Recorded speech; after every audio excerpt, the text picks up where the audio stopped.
Čau! Šodien pastāstīsim par vienu no jaunākajām Nokijām, Nokia 603. Šis telefons nāk gan melnā, gan baltā krāsā.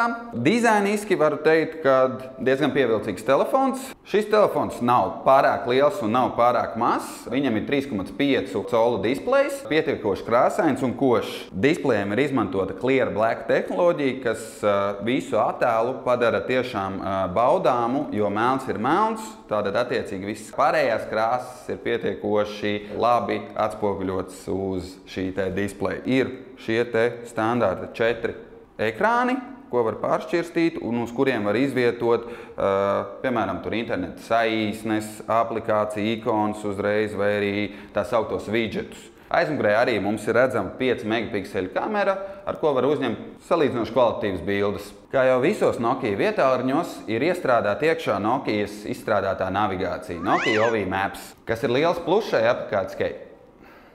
Liels pluss ir tas, ka tu šīs kartes var lejupielādēt jau iepriekš, un līdz ar to pēc tam tev vairs nebūs jādomā par to. Ir kartes, nav kartes, ir internets, nav internets. Šajā telefonā jau no iegādāšanās brīža būs pieejamas Facebook un Twitter aplikācijas. Citas sociālo tīklu aplikācijas vai jebkādas citas tu vari lejupielādēt no Nokia OV Store. Šajā Nokia OV Store vairums aplikācijas pieejamas bez maksas. Tur tu vari arī lejupielādēt, piemēram, ļoti populāru aplikāciju WhatsApp Messenger, kas tev ļauj sazināties ar draugiem, kas izmanto, piemēram, citas platformas telefons kā Android, iOS vai BlackBerry.